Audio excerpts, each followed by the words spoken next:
Bihar SIR के first phase के बाद इलेक्शन कमीशन ने बिना नामों की सूची प्रकाशित किए और बिना कारण बताए 65 लाख लोगों को ड्राफ्ट वोटर लिस्ट से हटा दिया। सुप्रीम कोर्ट ने इस गोपनीयता को नकारते हुए आदेश दिया कि चुनाव आयोग सभी 65 लाख डिलीटेड लोगों के नामों की सूची और कारण सहित सार्वजनिक करें। हाल ही में की गई प्रेस कॉन्फ्रेंस में chief election commissioner Gyanesh Kumar ने एक बार फिर गोपनीयता की दलील देते हुए चुनावों के सीसीटीवी फुटेज और मशीन रीडेबल इलेक्टोरल रोल्स जैसे जरूरी चुनावी दस्तावेज सार्वजनिक करने से इनकार कर दिया। क्या अपनी माताओं, बहुओं, बेटियों सहित किसी भी मतदाता की सीसीटीवी वीडियो चुनाव आयोग को साझा करनी चाहिए? आखिरकार चुनाव आयोग पारदर्शिता से क्यों भाग रहा है? क्या आयोग से बुनियादी जानकारी लेने के लिए लोगों को सुप्रीम कोर्ट का दरवाजा बार बार खटखटाना पड़ेगा? आयोग के इस रवैये से पब्लिक ट्रस्ट पर क्या असर पड़ेगा? इन सब मुद्दों पर आज हम बातचीत करेंगे जानने भी दो यारों में।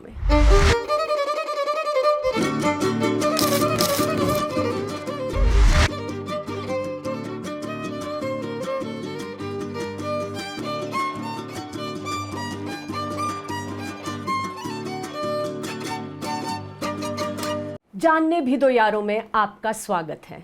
मैं हूं अंजलि भारद्वाज और मेरे साथ हैं देश के जाने माने राजनीतिक विशेषज्ञ योगेंद्र यादव जी और आरटीआई कार्यकर्ता अमृता जौहरी। बिहार में वोटर लिस्ट की स्पेशल इंटेंसिव रिवीजन एसआईआर चल रही है, जिसके तहत इलेक्शन कमीशन ऑफ इंडिया लगभग 8 करोड़ लोगों की वोटर होने की योग्यता चेक कर रहा है। अगर लोग अपनी नागरिकता साबित करने के लिए डॉक्यूमेंट्स नहीं दिखा पाए तो उनका नाम वोटर लिस्ट से काट दिया जाएगा। इलेक्शन कमीशन ने कहा कि ये एसआईआर अब पूरे देश में किया जाएगा। बिहार एसआईआर के फर्स्ट फेज के बाद चुनाव आयोग ने 65 लाख लोगों के नाम ड्राफ्ट वोटर लिस्ट से काट दिए और कारण भी नहीं बताया कि नाम क्यों काटे गए। जाहिर है पारदर्शिता की जबरदस्त मांग उठी कि डिलीटेड लोगों के नामों की सूची कारण के साथ प्रकाशित की जाए, लेकिन इलेक्शन कमीशन ने ऐसा नहीं किया। सुप्रीम कोर्ट में पारदर्शिता एक बड़ा मुद्दा बनकर उभरा। कोर्ट ने लोगों के जानने के अधिकार का हवाला देते हुए इलेक्शन कमीशन को आदेश दिया कि वह 65 लाख लोगों के नाम सार्वजनिक करें और साथ ही कारण बताएं कि किसे मृत घोषित किया गया, किसे स्थायी रूप से माइग्रेटेड घोषित किया गया और किसके नाम डुप्लीकेट पाए जाने के कारण काट दिए गए। यह लोकतंत्र में लोगों के लिए बड़ी जीत हुई, एक बड़ा कदम है जवाबदेही की ओर। जमीन पर लोग ये जांच पा रहे हैं कि कहीं गलत तरीके से उनका नाम वोटर लिस्ट से डिलीट तो नहीं कर दिया गया। योगेंद्र जी, आप तो इस केस में पिटिशनर भी हैं। बहुत ही सिग्निफिकेंट ऑर्डर है सुप्रीम कोर्ट ऑफ इंडिया का, upholding people's right to information. और अब इस सूचना को लेकर पत्रकार, लोग, जो स्थानीय वहाँ पर सिविल सोसाइटी ग्रुप्स हैं, सब बड़ी बड़ी चेकिंग कर रहे हैं, कर पा रहे हैं और सामने मामले आ रहे हैं कि कैसे रॉन्गफुल डिलीशंस हुए हैं इन लिस्ट में। तो आप इस पे क्या सोचते हैं? शुक्रिया अंजलि जी, अच्छा हुआ आपने बता दिया कि मैं पिटिशनर हूँ, नहीं तो कोई ज़रूर कहता कि देखिए ये विशेषज्ञ नहीं है, पॉलिटिकल एक्टिविस्ट है। बिल्कुल पॉलिटिकल एक्टिविस्ट हूँ मैं, इसके अंदर कोई न्यूट्रल नहीं हूँ, क्योंकि मुझे लगता है एसआईआर पूरे देश के लोकतांत्रिक ढांचे पर हमला है, तो इसके विरुद्ध हम तो एक अभियान में जुड़े हुए हैं। और वैसे जानने भी दो यारों से मुझे कुछ फिल्मी चीज़ याद आ रही है। एक और गाना था और उस पर अगर उसकी टांग तोड़ के, जैसे आपने जाने भी दो यारों का जानने भी दो यारों बनाया है, उसी तरह से मैं कह दूं, ये तुम इतना क्यों झुंझला रहे हो, वो क्या सच है जिसको छुपा रहे हो? यही मैं चुनाव आयोग से पूछना चाहता हूँ। आपने सही कहा, जो सुप्रीम कोर्ट का ऑर्डर है ऐतिहासिक है, बड़ा है, लेकिन असली खेल ये नहीं है। मज़ेदार बात ये नहीं है। मज़ेदार बात ये है कि चुनाव आयोग ने कितनी कोशिश की कि ये बात सामने ना आ पाए। सिंपल सी चीज़ थी, आपने वोटर लिस्ट की जांच शुरू की है और आप कह रहे हैं कि इतने लोग जो हैं उन्होंने फॉर्म नहीं भरा, और आप बता रहे हैं क्यों नहीं भरा। आप हर रोज आंकड़े दे रहे हैं कोई ज़रूरत नहीं थी। चुनाव आयोग वो आंकड़े दे रहा था, इतने लोग मृत हैं, इतने आंकड़े क्यों दिए जा रहे थे? ये आपको बताने के लिए दिए जा रहे थे कि घबराओ मत, अगर 10-15% लोगों ने फॉर्म नहीं भरा है तो वो भर ही नहीं सकते थे। तो फिर सिंपल सवाल था कि साहब कौन मृत हैं, कौन है जो कि बाहर चले गए हैं, कौन है कि जो डुप्लीकेट है, ये नहीं बताएगा चुनाव आयोग। अच्छा, फिर क्या क्या प्रपंच किए। मतलब एक सिंपल सूचना छुपाने के लिए इस देश की संवैधानिक संस्था कितने बड़े बड़े झूठ बना सकती है, आप उसका उदाहरण देखिए। चुनाव आयोग ने पहले कहा कि हमने तो ये सूचना दे रखी है 20 जुलाई को, जबकि अभी 5 दिन बाकी थे डेडलाइन में। चुनाव आयोग ने कहा कि ये हमने ग्राम स्तर पर BLO को ये सूचना दे दी थी और पॉलिटिकल पार्टीज को हमने बता दिया है। हमने चेक किया, किसी ने कहा कि वेबसाइट पे था, हमें नहीं मिला, पर उन्होंने कहा कि जिला स्तर पे, हम राज्य स्तर पे नहीं देंगे ये सूचना, जिला स्तर पे हम ये सूचना देंगे आपको। 1-2 जिलों में मिल गई। देखा वो एक लिस्ट थी जिन लोगों ने एन्यूमरेशन फॉर्म नहीं भरे हैं, उसकी लिस्ट। उसमें कहीं नहीं लिखा हुआ था कौन मृत कौन स्थानांतरित, आप क्या चेक कर सकते हैं, है ना। बाद में जब 25 तारीख हो गई, डेडलाइन पूरी हो गई, चुनाव आयोग से पूछा गया भाई अब तो बता दीजिए। उन्होंने एग्जैक्ट आंकड़े कह दिए, 22 लाख लोग, इतने लोग कट गए हैं, 22 लाख लोग मर गए हैं, 32 लाख लोग बाहर चले गए हैं, दे दीजिए। उनका नहीं, हम तो पहले दे चुके हैं ना। अगर पहले मान लीजिए दे भी दिया था, तब भी वो 16 जुलाई का आंकड़ा था, 9 दिन बासा आंकड़ा था, फाइनल नहीं था, नहीं दिया। फिर हम विशेष तौर पे सुप्रीम कोर्ट गए एक विशेष पिटीशन लेके, सिर्फ ये कहने के लिए कि कृपया इस लिस्ट को रिलीज कीजिए। चुनाव आयोग ने 92 पेज का एक जवाब दिया, उसका एफिडेविट दिया, जिसके अंदर उसने पूरे बिहार में से 10 गांव की एक मीटिंग के मिनट्स दिखाए, ये कहने के लिए कि हमने तो ग्राम स्तर पर दे दी थी। अच्छा, आपके पास ग्राम स्तर पे लिस्ट है, आपके पास जिला स्तर पे लिस्ट है, तो भैया दे क्यों नहीं देते, क्यों नहीं बता देते? अच्छा, मजे की बात है कि उन 10 गाँव का भी हमने चेक करवा लिया, पता लगा उस गाँव के अंदर भी वो मीटिंग नहीं हुई थी, वो भी फेक था।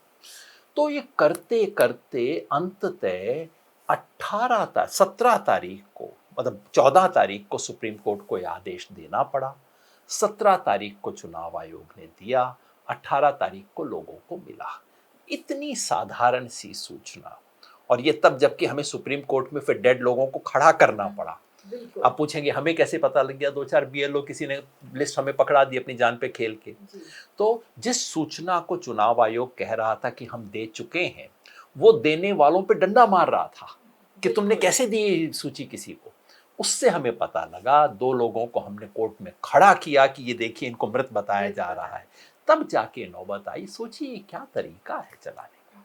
और इलेक्शन कमीशन ऑफ इंडिया, जो कि कॉन्स्टिट्यूशनल बॉडी है, जिससे फ्री एंड फेयर इलेक्शंस कराने की जिम्मेदारी दी गई है चुनाव के पूरे हमारे संविधान के तहत, उसका ये रवैया जब होता है तो बहुत ही कंसर्निंग बात है। और अंजलि, सिर्फ इस एक मायने में नहीं, ये पूरा SIR का जो शुरू से आखिर तक का खेल है, ये खेल ही इसका है कि कैसे कैसे सूचना को दबाया गया। बिल्कुल, बिल्कुल। अब आप देखिए, इसका ऑर्डर आया 24 जून को ऑर्डर आया। आप सिंपल सी चीज सोचेंगे कि अच्छा, इन्होंने क्या इससे पहले डिलिब्रेशंस हुए होंगे, कुछ चर्चा हुई होगी, कुछ कंसल्टेशन हुई होगी। भाई लॉ मिनिस्ट्री से आपने पूछा होगा, इतना मेजर आप काम कर रहे हैं, आपने इंटरनल कंसल्टेशंस किए होंगे, आप कह रहे हैं कि फलां डॉक्यूमेंट हम स्वीकार करेंगे, फलां नहीं, तो आपने चेक किया होगा कौन से डॉक्यूमेंट है, कितने लोगों के पास हैं। आज तक कोई सूचना नहीं। कहा गया कि 2003 में हमने पहले किया था, वैसा ही कर रहे हैं। अच्छा भाई, 2003 का कागज दिखा दो ना, क्योंकि वैसा नहीं किया गया था। आज तक वो 2003 का कागज ना तो पब्लिक डोमेन में है, ना सुप्रीम कोर्ट में फाइल किया गया, हमारे मांगने के बावजूद नहीं दिया गया। जर्नलिस्ट्स ने मांगा तो कहा इट कांट बी ट्रेस्ड, यहाँ कहीं पड़ा होगा, हम ट्रेस नहीं कर पाए। Exactly.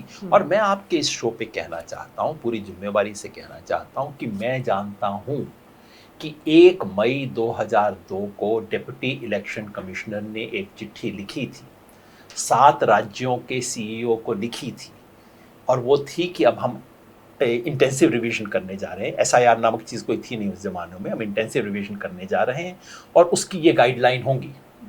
वो चिट्ठी आज तक चुनाव आयोग ने ना पब्लिक में रखी है, ना सुप्रीम कोर्ट को दी है, क्योंकि जिस दिन आ जाएगी वो चिट्ठी, इनके दावों का भंडाफोड़ हो जाएगा, क्योंकि 2003 में ना लोगों से फॉर्म भरवाए गए थे, ना किसी से डॉक्यूमेंट मांगे गए थे। तो सारा खेल ही सूचना दबाने का है। बिल्कुल, जो आपने कहा कि अपने एफिडेविट में सुप्रीम कोर्ट में इलेक्शन कमीशन ने कहा कि बेसिस रैशनल क्या है इस पूरी एक्सरसाइज का, हमने एक इंडिपेंडेंट अप्रेजल करा, उसके बेसिस पर हमें लगा कि ये एसआईआर होना चाहिए। इंडिपेंडेंट अप्रेजल आज तक हमने किसी ने नहीं देखा। सुप्रीम कोर्ट में इतना लंबा एफिडेविट, ऑलमोस्ट 800 पन्नों का एफिडेविट था, उसमें एनेक्स नहीं किया गया। उसी तरह से जैसे आपने कहा, जब लोग कह रहे हैं कि ये कहीं बैकडोर से एनआरसी की एक्सरसाइज तो नहीं हो रही, आप नागरिकता सिटीजनशिप के डॉक्यूमेंट्स चेक करने की कोशिश कर रहे हैं, तो ये तो आपने पहले कभी नहीं करा। अब उन्होंने कहा कि 2003 में किया था, और जैसा आपने बताया 2003 की जब गाइडलाइंस ढूंढ रहे हैं, हमने तो आरटीआई एप्लीकेशंस भी लगा रखी हैं, उनके भी जवाब नहीं आ रहे। तो मतलब ये जो गोपनीयता का सिलसिला है, ये बहुत ही गंभीर मामला आज बनता जा रहा है। गोपनीयता इतनी गहरी रही होगी कि खुद चुनाव आयोग को नहीं पता था, खुद चीफ इलेक्शन कमिश्नर को नहीं पता था। मैं ऐसा क्यों कहता हूं? मैं तो उनका कोई दोस्त नहीं हूं। 30 मई को, यानी कि एसआईआर का ऑर्डर आने से 25 दिन पहले, हमारे चीफ इलेक्शन कमिश्नर साहब ने एक मीडिया से इंटरेक्ट किया, जिसकी मीडिया में बाकायदा रिपोर्ट है। वो 21 बुलेट पॉइंट्स जो कि चुनाव आयोग करने, देश के इलेक्शन का सुधार करने के लिए चुनाव आयोग 21 नए इनिशिएटिव लेने जा रहा है। बहुत बढ़िया बात है। उस 21 में इसका नाम ही नहीं था, एसआईआर का तो नाम मतलब ही नहीं। 30 मई तक खुद चीफ इलेक्शन कमिश्नर को नहीं पता था। तो बहुत ही गोपनीय चीज रही होगी। बिल्कुल जी, मतलब कैसे इसका डिसीजन हुआ, किससे बातचीत हुई, कोई जानकारी नहीं है। ये जो इसका नाम है ना एसआईआर, सर, पता नहीं क्यों इशारा सा करता है, कुछ सर का हुक्म रहा होगा, पता नहीं क्या रहा होगा, मैं क्या जानूं। जी, तो इस पूरे संदर्भ में जब सुप्रीम कोर्ट ने ये जजमेंट, ये ऑर्डर दिया है, निर्देश दिया है कि सारे लोग जिनके नाम डिलीट हो रहे हैं, अब कारण के साथ उस सूची को सार्वजनिक किया जाए, वो बहुत ही एक इम्पॉर्टेंट प्रिंसिपल भी ले डाउन कर दिया है। क्योंकि हम ये जानते हैं कि इलेक्शन कमीशन ने कह दिया है कि एसआईआर केवल बिहार में नहीं होगा, पूरे देश में होगा। तो at least we can hope now कि इलेक्शन कमीशन अब ये समझेंगे कि कहीं पर भी, किसी भी राज्य में अगर हो रहा होगा एसआईआर, तो they will have to declare some information. कम से कम ये बेसिक सूचना तो उन्हें लोगों के पास देनी होगी। अमृता, अगर आप हमें थोड़ा सा बता दें कि सुप्रीम कोर्ट ने जो आदेश दिया, उसके मुख्य बिंदु क्या थे? जी बिल्कुल, सुप्रीम कोर्ट ने अपने अगस्त 14 के जो आदेश में दिया था, उसमें पारदर्शिता से कई ज़रूरी महत्वपूर्ण निर्देश दिए थे। पहला तो उन्होंने बोला था कि ये जो 65 लाख लोग हैं जिनका की नाम ड्राफ्ट वोटर लिस्ट से हटा दिया गया है, वो पूरी की पूरी सूची डिस्ट्रिक्ट इलेक्शन ऑफिसर्स के वेबसाइट पे होनी चाहिए, और वो पूरी सूची सर्चेबल होनी चाहिए वोटर आईडी संख्या, जो एपिक नंबर है, उसके माध्यम से।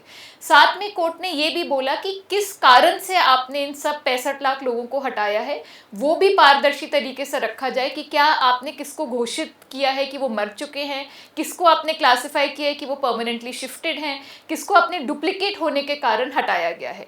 साथ ही में पूरे राज्य स्तर की सूची सीईओ यानी कि चीफ इलेक्टोरल ऑफिसर की वेबसाइट पे देने का भी आदेश दिया सुप्रीम कोर्ट ने। और सुप्रीम कोर्ट ने ये भी बोला है कि इलेक्शन कमीशन को ये लिस्ट सर्चेबल रखनी चाहिए, जिससे कि एटलीस्ट एपिक नंबर के द्वारा तो ये सर्च की जाए। साथ में कोर्ट ने ये भी बोला कि ईसीआई को लोगों तक मीडिया के थ्रू ये जानकारी पहुंचानी चाहिए कि ये लिस्ट कहाँ अवेलेबल है और इसको कैसे एक्सेस कर सकते हैं, और इंटरनेट के अलावा ग्राम पंचायत के ऑफिस में और बीडीओ के ऑफिस पे लोकली भी लगाई जाए, जिससे कि जिन लोगों के पास इंटरनेट का एक्सेस नहीं है वो भी लिस्ट तक पहुंच पाए। इस आदेश के बाद इलेक्शन कमीशन ने वेबसाइट पर पूरी ये लिस्ट डाली है, और 2 तरीके से ये जानकारी एक्सेसिबल है। एक तरीका तो है कि आप अपने ज़िले का और अपनी कॉन्स्टिट्यूंसी का चयन करके हर एक पोलिंग स्टेशन की लिस्ट जो है वो पीडीएफ फॉर्मेट में देख सकते हैं, और दूसरा एक अलग से एक सर्च फंक्शनैलिटी दी गई है, जिसमें आप एपिक नंबर डाल के केवल उस एपिक नंबर से रिलेटेड रिकॉर्ड को एक्सेस कर सकते हैं। एक मजे की बात बताऊं आपको, ये ऑर्डर आने से पहले सुप्रीम कोर्ट में 45 मिनट तक बहस हुई, अचानक नहीं आ गया। जजेस ने कहा कि ये लिस्ट तो आप सार्वजनिक कर दो, तो उन्होंने कहा कि पहले तो कहा कि इसकी कोई ज़रूरत नहीं है, फिर जजेस ने थोड़ा प्रेस किया कि नहीं, ये तो आपको सार्वजनिक करनी होगी। ठीक है, फिर हम ग्राम स्तर के ऊपर दे देंगे। और हम ऐसा करेंगे, उनकी हार्ड कॉपी पकड़ा। हार्ड कॉपी देंगे। मजे की बात आप देखिए, जो चुनाव आयोग के लिए सबसे मुश्किल काम है वो करना करने के चाहता लिए था, तैयार। जो सबसे आसान था वो करना नहीं चाहता था। डेटा को बाइफरकेट करके हर गांव की लिस्ट बनाना, उसके अंदर प्रिंट करके देना, उसके लिए चुनाव आयोग तैयार था। फिर जज ने कहा वो तो बहुत अच्छी बात है, लेकिन आप ऐसा करें कि इसको एक वेबसाइट पे भी दे दें। फिर उन्होंने कहा कि वेबसाइट पे तो दे सकते हैं, लेकिन सिर्फ एपिक से सर्च करने पे आपको अपनी इंफॉर्मेशन मिलेगी, किसी और की नहीं मिलेगी। फिर जस्टिस बागची ने कहा कि नहीं, that's not what I mean, app नहीं, बाकी भी इसको करने दीजिए, इसमें क्या छुपी हुई बात है, ये इंफॉर्मेशन तो होनी चाहिए। फिर उन्होंने कहा इससे प्राइवेसी का उल्लंघन होगा। हाँ। वो उन्होंने लेके आए एक जजमेंट, तो उन्होंने कहा नहीं ऐसी कोई बात नहीं, आप 7 करोड़ 24 लाख का तो नाम ऑलरेडी डाल ही रहे। फिर उन्होंने कहा अच्छा हम डिस्ट्रिक्ट इलेक्शन कमीशन की वेबसाइट पे डाल देंगे। फिर हमारे वकील साहबान ने कहा ऐसी कोई वेबसाइट है ही नहीं। फिर जाके 45 मिनट तक टांग खींचने के बाद उन्होंने फाइनली कहा कि, और उसमें उन्होंने स्पष्ट रूप से कहा कि हम ये एग्रीगेट क्यों चाहते हैं, ये लोग एग्रीगेशन क्यों चाहते हैं डेटा का, क्योंकि यही डर था कि जैसे ही आपके पास ये लिस्ट आ जाएगी, पता लग जाएगा कितने लोग डेड हैं, पता लग जाएगा ज़्यादा औरतों का नाम है, मर्दों का नाम कम है इस लिस्ट के अंदर, ये सब चीज़ें। तो हर तरह से कोशिश थी कि एग्रीगेबल एंड एनालाइजेबल इंफॉर्मेशन ना दी जाए, जवाबदेही से बचने की कोशिश। युगेन जी, हाल ही में leader of opposition Rahul Gandhi ने एक प्रेस कॉन्फ्रेंस करी, और इस प्रेस कॉन्फ्रेंस में उन्होंने बेंगलोर सेंट्रल की कॉन्स्टिट्यूएंसी में ये खुलासा किया कि बड़े गंभीर आरोप थे। उन्होंने खुलासा किया कि 1 लाख के करीब वोटर जो थे वो फेक थे, और इस कॉन्स्टिट्यूएंसी में जो विनिंग मार्जिन था वो केवल 33,000 के करीब का था। तो मतलब 1 लाख अगर वोटर फर्जी हैं तो इसका मतलब कि बहुत आसानी से ये जो चुनाव का रिज़ल्ट है ये चेंज किया जा सकता है। We know how important voter lists are. Voter list को तो ट्वीक कर दिया जाए तो चुनाव से पहले ही चुनाव के रिज़ल्ट बदल दिए जा सकते हैं। अब ऐसे में राहुल गांधी ने ये दिखाया, एविडेंस के साथ उन्होंने लिस्टें दी कि कई लोग ऐसे थे जिनके नाम डुप्लीकेट थे वोटर लिस्ट में, 4-4, 5-5 बार भी उनके नाम आए हुए थे। बल्क वोटर्स को एक ही कमरे के घर पर रजिस्टर किया गया था। बहुत सारी और भी अनियमितताएं नज़र आईं। फादर्स नेम ABCDEFGH ऐसे करके लिखा हुआ था। अब ये जब सारे आरोप उठे तो लोग बहुत शॉक्ड थे, लेकिन और भी शॉकिंग था इलेक्शन कमीशन का रिस्पांस, क्योंकि इलेक्शन कमीशन ने तुरंत वहाँ पर प्रेस कॉन्फ्रेंस होते समय ही ये बात शुरू हो गई कि ये जो पूरी चीज़ है इसको एफिडेविट पर ओथ के साथ में अगर लीडर ऑफ ऑपोजिशन दे, वरना हम इस पर कार्रवाई नहीं कर सकते। अब ये तो समझ के बाहर की चीज़ है। अगर हम ये देखें कि एक निष्पक्ष रेफरी हैं अगर इलेक्शन कमीशन, और ऑपोजिशन के कोई भी लीडर, कोई भी पार्टी, या मैं तो कहती हूँ रूलिंग पार्टी भी, अगर इस तरीके की एविडेंस दे रहे हैं तो तुरंत इलेक्शन कमीशन को एक मीटिंग बुलानी चाहिए। इलेक्शन कमीशन को कहना चाहिए बैठते हैं, हम इसको देखते हैं, हम इंक्वायरी सेटअप करते हैं, ऐसी धांधली कैसे हो रही है।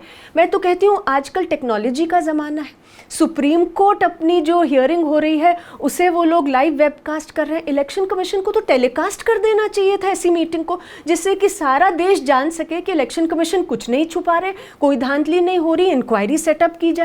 लेकिन उसकी बजाय इलेक्शन कमीशन कह रहे हैं कि हमें ओथ पे आप एफिडेविट दीजिए, वरना हम इसके ऊपर नहीं, we will not look into it. Election commission of India total 800 के करीब लोगों की बॉडी है। सारा काम ज़मीन पे होता है, वो सरकार की जो एम्प्लॉयज़ हैं वो करते हैं। तभी इलेक्शन कमीशन हमेशा ये जोर देते हैं कि people are the eyes and ears of the election commission. Media हमें बताए कि सब सही से चल रहा है कि नहीं, ऑपोजिशन पार्टीज़ BLAs लगाएं, हमारी मदद करें। अब जब ऑपोजिशन पार्टी बता रही है कुछ नहीं किया जा रहा, सी विजिल ऐप को छोड़िए, जब मीडिया वीडियोस निकाल रही है SIR के टाइम जो वोटर लिस्ट बन रही है उसकी धांधली की, तो उन पे FIR किया जा रहा है।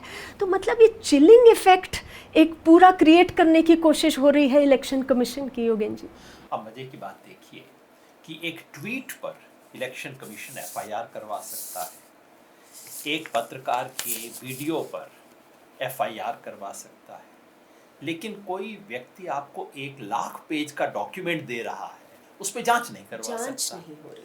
एफिडेविट लाओ। अच्छा, एफिडेविट का भी मजेदार है कि आप देंगी, आप बोलेंगी तो एफिडेविट, अमृता बोलेंगी तो कोई बात नहीं, है ना। अनुराग ठाकुर, और आपको प्रेस कॉन्फ्रेंस में क्या उत्तर मिला? ये प्रश्न 2-3 बार पूछा गया। उत्तर क्या था? पहला उत्तर था केवल वहां का स्थानीय नागरिक ही आपत्ति कर सकता है। तो हुजूर, अनुराग ठाकुर कब से वायनाड के स्थानीय नागरिक बन गए?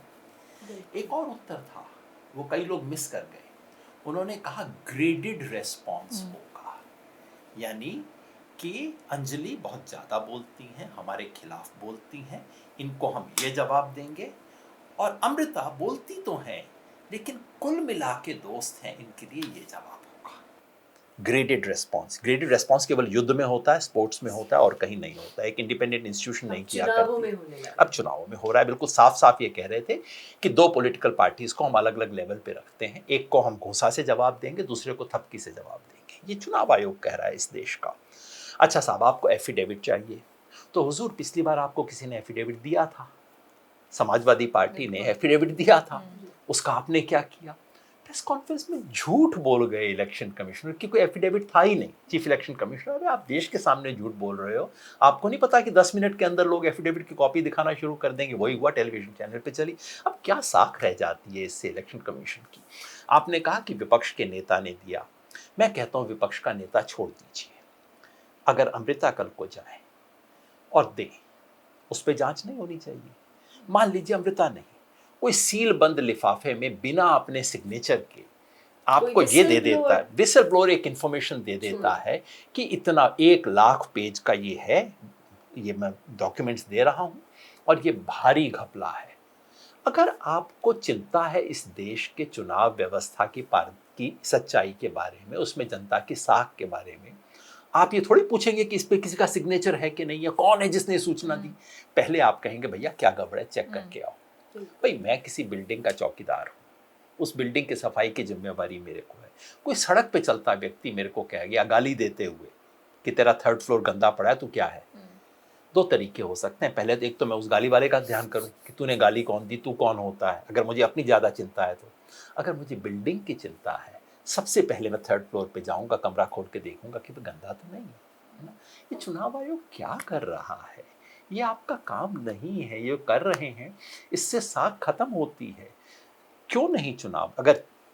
अगर चुनाव आयोग वास्तव में जवाब देना चाहता था और साबित करना चाहता था कि हम इसमें प्लेयर नहीं है, हम अंपायर हैं, तो क्या करना चाहिए था? किसी भी सुप्रीम कोर्ट के जज को, और खासतौर पे देश में कम से कम कुछ दर्जन जज जरूर हैं जिन पे आज भी इस देश में कोई व्यक्ति उंगली नहीं उठा सकता, उनमें से किसी एक जज को आप ले आते और उनके सामने कहते कि देखिए हमारे अफसरों ने बनाई है, जांच मेरे अफसर नहीं करेंगे, जांच कोई बाहर से करेगा, सारी इंफॉर्मेशन हम उनके सामने रखेंगे, दूध का दूध पानी का पानी होगा। और ऐसे जज को लाते जिसके ऊपर राहुल गांधी भी उंगली ना उठा सके। फिर उसका नतीजा क्या होता है? इंक्वायरी तो 6 महीने बाद आती, पर इलेक्शन कमीशन का कद बढ़ जाता है, एकदम सबको लगता है ये हुआ ना, दूध का दूध पानी का पानी। अरे हमारे देश में तो वो कहानी है ना प्रेमचंद की पंच परमेश्वर, उसका वो है परंपरा। आप जिस कुर्सी पे बैठे हैं वो पंच परमेश्वर वाली कुर्सी है, अपना नहीं तो कम से कम कुर्सी का तो लिहाज कर लीजिए। नहीं, और ये वही इलेक्शन कमीशन है जो सी विजिल एक्ट चलाता है और जो कहते रहे हैं कि देखिए आप हैं कान और आंख इलेक्शन कमीशन के, कहीं पर कुछ गड़बड़ी हो रही है हम तुरंत एक्शन लेंगे, आप सी विजिल एक्ट पे एज ए कॉमन सिटीजन आप डाल दीजिए। और आज ये रवैया है तो एक जो पब्लिक ट्रस्ट है वो तो फिर पूरे कमीशन में जाहिर है कि वो हिल रहा है, लोगों का जो ट्रस्ट है। मतलब है कि थानेदार साहब पॉकेटमारी का तो जांच करेंगे, डकैती की जांच नहीं करेंगे। पॉकेटमारी की शिकायत जरूर बताइए, वो हम देखा करेंगे। चुनाव आयोग का ये पूरा जो सिलसिला है ट्रांसपेरेंसी, जवाबदेही से मुकरने का अब ये काफ़ी समय से चल रहा है। 2019 के चुनाव, 2024 के चुनाव, दोनों समय वोटर टर्नआउट पे बड़े सवाल उठे और लोगों ने ये देखा कि कैसे 2024 में तो पहली बार इलेक्शन कमीशन ने absolute number of voter turnout दिया ही नहीं फॉर्म 17C में जो लिखा जाता है। तो जाहिर है कि लोगों के मन में सवाल उठा और परसेंटेज फॉर्म में जो दिया गया वोटर टर्नआउट, उसमें बहुत अनप्रेसिडेंटेड इंक्रीज हुआ वोटर टर्नआउट में। जिस दिन वोटिंग हुई उस दिन जो आंकड़ा दिया गया उससे कहीं पर 8%, कहीं पर 15%, कहीं पर उड़ीसा जैसी जगह में 30% इंक्रीज हुआ वोटर टर्नआउट में। तो सवाल उठे, पॉलिटिकल पार्टीज़ ने सवाल उठाए, लोगों ने सवाल उठाए और लोगों ने कहा कि हमें फॉर्म 17C जो कि वोटर टर्नआउट की एकमात्र स्टैट्यूटरी फॉर्म है, फॉर्म 17C1, उसकी कॉपी दे दीजिए। आप हमें CCTV फुटेज दे दीजिए, प्रिसाइडिंग ऑफिसर की डायरी दे दीजिए जिसमें लिखा होता है कि कितने लोग खड़े थे एंड ऑफ पोलिंग पर जिन्हें कूपन दिए गए और वो अलाउड थे वोट करने के लिए, जिससे लोग अपने आप को संतुष्ट कर लेते कि कोई घपला नहीं हो रहा है। वरना ये डर रहता है कि कहीं बैलेट स्टफिंग जैसी चीज़, फेक वोटर वाली प्रॉब्लम तो नहीं आ रही। अब इसमें ये देखने लायक चीज़ है कि इलेक्शन कमीशन ने साफ इनकार कर दिया है ये सारी सूचनाएं लोगों के साथ मुहैया करने के लिए। बल्कि हरियाणा इलेक्शंस में जब लोगों ने ये सब सूचना मांगी तो जब सूचना नहीं दी गई, Punjab and Haryana high court में मैटर गया और Punjab and Haryana high court ने आदेश दिया इलेक्शन कमीशन को कि आप ये सारी सूचनाएं लोगों को, जो रूल 93(2) है, जो कंडक्ट ऑफ इलेक्शन रूल्स, जो भी उसके तहत देना होता है, आप दे दीजिए। इलेक्शन कमीशन ने सूचना देने की बजाय केंद्र सरकार के साथ मिलकर रूल 93(2) ही बदल दिया। तो अब जो सूचनाएं लोगों को पहले मिल सकती थी, CCTV फुटेज और प्रिसाइडिंग ऑफिसर्स डायरी, अब वो लोगों की रीच के बाहर हो गया है। मतलब रूल ही बदल दिया जाता है, आज ये नौबत आ गई है। हाल ही में जो चीफ इलेक्शन कमिश्नर ने जो प्रेस कॉन्फ्रेंस करी उसमें उन्होंने कहा हम CCTV कैमरा की फुटेज नहीं दे सकते। अब क्या तर्क उन्होंने दिया, माताएं, बहुएं और बेटियों का जो वीडियो है वो हम लोगों को कैसे दें। मतलब आप माताओं, बहुओं और बेटियों का वीडियो उनसे पूछे बगैर CCTV कैमरा पे करोड़ों रुपए की लागत से आप ले सकते हैं, लेकिन जब जवाबदेही के लिए लोग मांग रहे हैं आप उससे मुकर रहे हैं। हम सबको याद है कि चंडीगढ़ के मेयर इलेक्शंस जब हुए थे उसमें किस तरीके से प्रिसाइडिंग ऑफिसर जो थे अनिल मासी, उन्हें पकड़ा गया, वो पूरी बैलेट्स को डिफेस कर रहे थे बीजेपी को जितवाने के लिए। तो मतलब CCTV कैमरा कितना प्रयोग में आ सकता है, उसकी फुटेज कितनी यूज़फुल हो सकती है, पूरा देश जानता है। पर इलेक्शन कमिश्नर जो चीफ है वो बैठ के कह रहे हैं कि अब हम माताओं और बहनों और बहुओं के कारण नहीं दे पाएंगे। मशीन रीडेबल जो वोटर लिस्ट है वो कह रहे हैं कि देखिए लोग उसको डाउनलोड कर लेंगे, एक जगह से फ़ोटो दूसरी जगह लगा देंगे किसी की, तो वो वोट नहीं कर पाएंगे क्योंकि इलेक्शन कमीशन के कंप्यूटर पे वो बदल जाएगा। मतलब अगर मैं अपने पर्सनल कंप्यूटर पे कुछ करती भी हूँ किसी लिस्ट को डाउनलोड करके, इलेक्शन कमीशन का कैसे बदला। तो ये जो सारे तर्क दिए जा रहे हैं इससे तो पूरा जो इलेक्शन कमीशन में जो लोगों का विश्वास है वो कहीं टूटता जा रहा है। योगेंद्र जी, या यूं कहें कि पहले जो शक था अब विश्वास में बदलता जा रहा है। पहले शक था कि इलेक्शन कमीशन कुछ गड़बड़ तो नहीं कर रहा, फिर प्रेस कॉन्फ्रेंस हुई, प्रेस कॉन्फ्रेंस के बाद अब विश्वास हो गया कि हो ना हो दाल में काला है। ये हुआ है इसका। जब उन्होंने मशीन रीडेबल के बारे में वो तर्क दिया तो मैंने पहले सोचा कि मेरे जैसा होगा, 10th में आर्ट्स पढ़ी होगी, बेचारे को अंतर पता नहीं है। बाद में पता लगा तो IIT से हैं, मतलब कि उन्हें पता है। IIT कानपुर तो एक तो मेरे जैसा मूर्ख हो सकता है कि जिसको इन चीज़ों का अंतर ही ना पता हो, उसको फिर भी क्षम्य है, चलिए पता नहीं था, यूं ही बोले जा रहा था। दूसरा जिसे सब कुछ पता है और जानबूझ के जो सोचता है दूसरों को उल्लू बनाना चाहता है, ये बहुत खतरनाक चीज़ है। माँ बहनों वाला तर्क कितना फूहड़ तर्क है। अगर आप इस किस्म के तर्क देते रहेंगे तो कैसे कोई आपकी बात को गंभीरता से, आप मान सकते हैं कि किसी भी चीज़ पे बस माँ बहन बोल दो, उसके बाद कोई तर्क देने की ज़रूरत ही नहीं है ना। किसी ने अच्छा ही पूछा कि भाई कोई बाथरूम का फुटेज मांगा जा रहा था, कोई ट्रायल रूम का फुटेज मांगा जा रहा था। ये ओपन चीज़ है और केवल इसलिए मांगा जा रहा था कि कितनी लंबी लाइन लगी हुई है शाम 6 बजे के बाद, सिर्फ एक चीज़ पूछनी थी ना, उसमें क्या दिक्कत है। और जिस तरह के तर्क दिए इन्होंने, आपने राहुल गांधी की प्रेस कॉन्फ्रेंस का हवाला दिया, उस पर हमारे चुनाव आयोग साहब का क्या जवाब है कि मैं ऐसे सीधे 1.5 लाख लोगों को नोटिस कैसे दे सकता हूँ। हुजूर, आपसे किसने कहा था नोटिस देने को? आप जांच करवाइए, उस 1.25 लाख के अंदर पता लगेगा कि कुछ लोगों को आपके अपने दफ्तर की कुछ कमी थी, दफ्तर वालों की जांच कर लीजिए, उनको खड़ा कर लीजिए, पता लगेगा किसी थर्ड पार्टी ने हेराफेरी की थी, थर्ड पार्टी का कीजिए। और अगर फाइनली उसमें से 8, 10, 5,000 मिले जिन्होंने खुद जानबूझ के अपने नाम 3 जगह पे डलवाए थे, उनको नोटिस दे दीजिए। ये क्या तर्क हुआ? पूछा गया कि प्रेस कॉन्फ्रेंस में पूछा गया कि कितने बांग्लादेशी, कितने नेपाली, कितने विदेशी आपको इसमें पाए गए? उत्तर क्या था?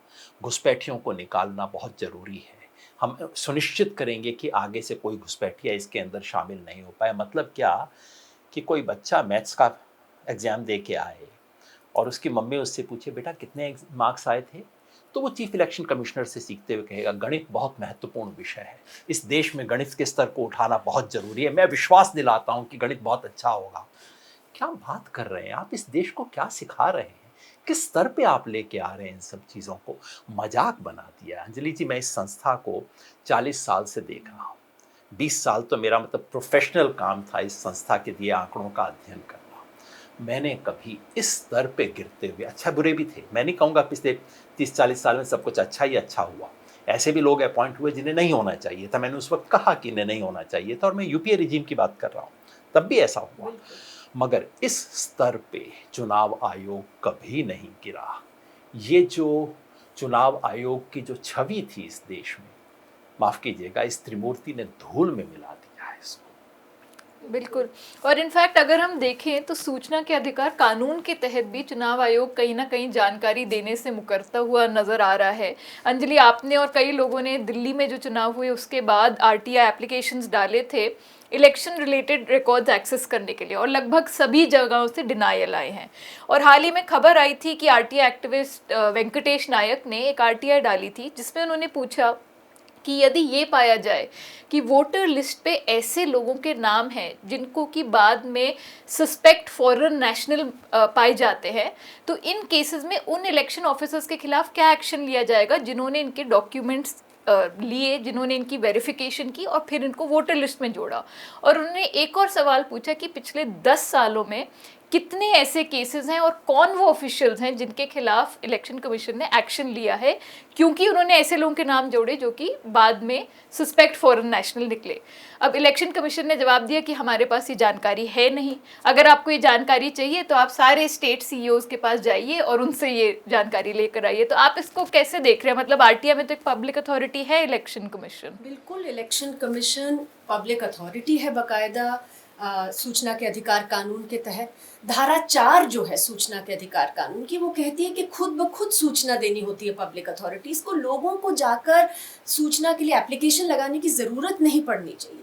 ज़्यादातर जो सूचनाएं मांगी जा रही हैं वो तो धारा 4 के तहत ही दे देनी चाहिए थी इलेक्शन कमीशन को, वो नहीं दे रहे। फिर लोग जा रहे हैं और मांग रहे हैं सूचना आरटीआई एप्लीकेशन लगा के, तब ये रवैया है कि या तो साफ मना कर दिया जाता है। फॉर्म 17C देख लीजिए आप, जो दिल्ली के इलेक्शंस में मांगे गए, सीसीटीवी कैमरा की फुटेज, प्रिसाइडिंग ऑफिसर डायरी, कुछ नहीं दिया जा रहा। और जो आपने कहा कि आरटीआई एप्लीकेशन लगाई गई, वो तो goes to the heart of accountability. पूरे देश में ये कहा जा रहा है कि कुछ ऐसे लोग हैं जो बाहर से सस्पेक्टेड फॉरेन नेशनल्स हैं, वो आकर हमारी वोटर लिस्ट में जुड़ गए हैं। वो खुद तो नहीं जुड़ सकते थे, उन्हें इलेक्शन कमीशन के ही किसी नुमाइंदे ने जोड़ा होगा। तो अब अगर लोग ये पूछ रहे हैं कि आपको कितने ऐसे लोग मिले, और अगर वो लिस्ट पर मिले आपको ऐसे नाम, तो जिन्होंने उनका नाम जोड़ा था उनके खिलाफ क्या एक्शन ले रहे हैं? क्योंकि आप कितनी भी एसआईआर कराते रहिए, अगर आप एक्शन नहीं लेंगे जो गलत काम कर रहे हैं, चाहे घूस लेकर, चाहे किसी भी इनकॉम्पिटेंस के कारण, ये तो कभी रुकेगा ही नहीं। तो क्या बिहार में अब अगले साल फिर एसआईआर कराइएगा? तो ये जो इंफॉर्मेशन है बहुत ज़रूरी है, आनी चाहिए है। पर वही जो डिस्कशन हो रहा है कि इलेक्शन कमीशन का जो आरटीआई सूचना के अधिकार के साथ जो संबंध नज़र आ रहा है, वो पूरा नजर आ रहा है कि पारदर्शिता गैर पारदर्शी तरीके से, गैर जवाबदेह तरीके से काम करने की कोशिश हो और रही है। इसमें अंजलि जी आप देखिए, अब तक हमने बात किया वो 65 लाख लोग जिनके नाम कट गए।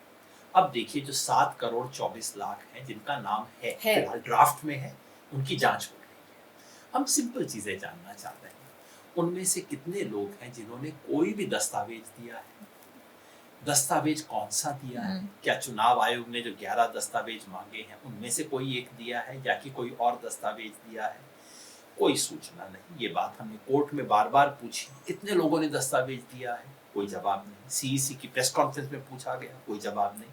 कल अचानक प्रेस रिलीज देके एक आंकड़ा दिया जाता है, 98.2% ने दस्तावेज दे दिया।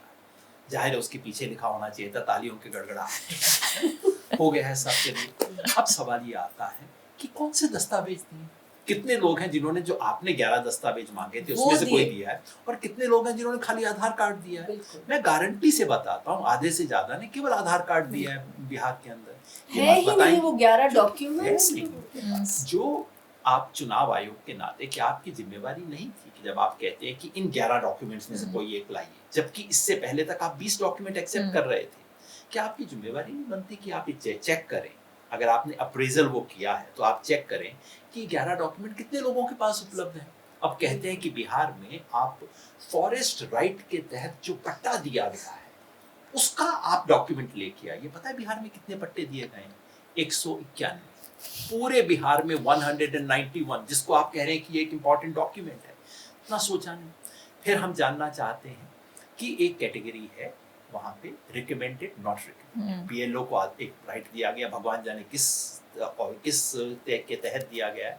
हमने कोर्ट में एप्लीकेशन लगाया सुप्रीम कोर्ट में कि आप हमें बताइए कितने लोगों को बीएलओ ने नॉट रिकमेंड किया है। क्यों कहा? क्योंकि हमें 2 जिलों के किसी विसल फ्लोर ने आंकड़े दे दिए थे और बड़े खतरनाक आंकड़े थे। चुनाव आयोग ने कहा ये तो इररेलेवेंट है, ये तो पुरानी बात हो गई है, इसका कोई मतलब ही नहीं बचा है, इसको तो आप कैंसिल ही मान लो। मगर आंकड़ा नहीं देंगे, आज तक नहीं दिया। चोटी का जोर लगाया गया सुप्रीम कोर्ट में, और अभी भी नहीं मिला ये आंकड़ा, अभी भी नहीं मिला। अंततः सुप्रीम कोर्ट ने कहा अच्छा कैंसिल हो गया ना, इसका कोई रेलेवेंस नहीं है ना। हाँ साहब, इसका कोई रेलेवेंस नहीं है। मतलब हम अपने ऑर्डर को कूड़े में डालने को तैयार है, सूचना देने को तैयार नहीं। बिल्कुल। और जो सीसीटीवी की भी हम बात कर रहे थे, हम अगर और ज्यूरिसडिक्शंस में देखें तो जैसे अमेरिका में एक स्टेट है एरिज़ोना, उसमें तो कानून में लिखा हुआ है कि पूरे जो काउंटिंग रूम है उसमें जब काउंटिंग होगी, जब टैबुलेशन होगा तो लाइव रिकॉर्डिंग वेबसाइट पे रहेगा। और कई काउंटीज ने तो क्या करा है कि वो 24 घंटे पूरे साल, चाहे इलेक्शन चल रहा हो या ना चल रहा हो, वो पूरा अपना वेबकास्ट लाइव रखते हैं, जिससे कि आप कभी भी खोल के देख लीजिए कि वहाँ पे उस ऑफिस में क्या चल रहा है। तो पूरा मतलब ही ये कि जो पूरा पब्लिक ट्रस्ट है वो तो तभी तय होता है जबकि लोगों के सामने ये सारी जानकारी निकल के आए और ये सारा लोगों के सामने रखा जाए कि चल क्या रहा है, जिससे कि जो सवाल भी उठे उसका भी कहीं ना कहीं जवाब मिले लोगों को। और हम देख रहे हैं कि रिकॉर्डिंग सब हो रही है, डेटा सब इकट्ठा किया जा रहा है, लेकिन लोगों के सामने ये नहीं रखा जा रहा। इलेक्शन कमीशन में आज जो पब्लिक ट्रस्ट है शायद देश के इतिहास में सबसे कम है। सर्वेस भी दिखा रहे हैं यही बात।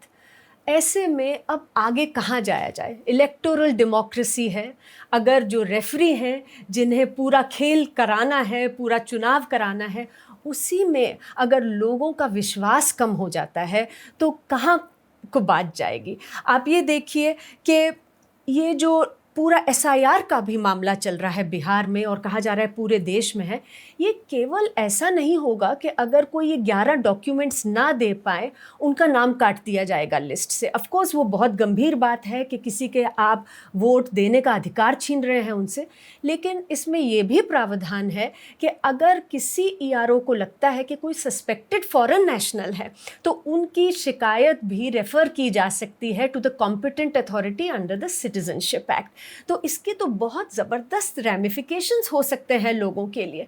अब ऐसे में जो हम पूरी बात कर रहे थे कि इलेक्शन कमीशन ये नहीं बताएंगे अगर कि कौन से डॉक्यूमेंट्स लोग दे रहे हैं, क्या कारण है कि उनके नाम जो है वो रेकमेंडेड नहीं किए जा रहे हैं, रेकमेंड किए जा रहे हैं। अभी तो शुरुआत है, अभी तो पूरी लिस्ट फाइनली निकल कर आएगी।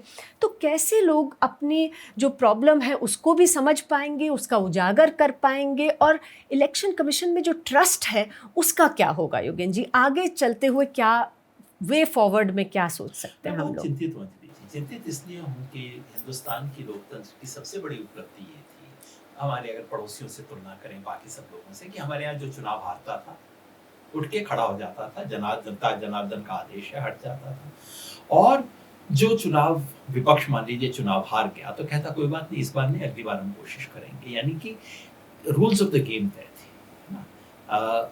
अगर ऐसा नहीं होता, और आप देख रहे हैं हमारे पड़ोस में क्या हुआ था, मैं बार बार हवाला देता हूँ, और इस सरकार के दरबारी लोग कहते हैं ये ढाका मॉडल पेश किया जा रहा है। हुजूर, मैं ढाका मॉडल पेश नहीं कर रहा, ये चुनाव आयोग आपको खाई की तरफ ले जा रहा है। अगर कोई गाड़ी चल रही हो और कोई उसको खाई की तरफ ड्राइव करे, मेरे जैसा आदमी पीछे से बोले भैया खाई है खाई है, तो उसमें कोई खड़ा होके कहे देखो अपशकुनी आदमी कैसी बुरी बातें बोल रहा है, ये चल रहा है इस टाइम। भाई बांग्लादेश में क्या हुआ था, बांग्लादेश में इस तरह से शिकायतें आई थी, फिर एक बार सुप्रीम कोर्ट को आदेश देके, अब की बात नहीं कर रहा हूँ, पुरानी बात, पुरानी, सुप्रीम कोर्ट को ये कहना पड़ा था कि हर चुनाव से पहले सरकार बर्खास्त होगी, केयर टेकर गवर्नमेंट होगी जो कि सुप्रीम कोर्ट चलाया करेगा, उसके अंदर चुनाव होंगे। 2-4 साल बाद वो मॉडल भी टूट गया, है ना, और उसके बाद कुछ बचता नहीं है।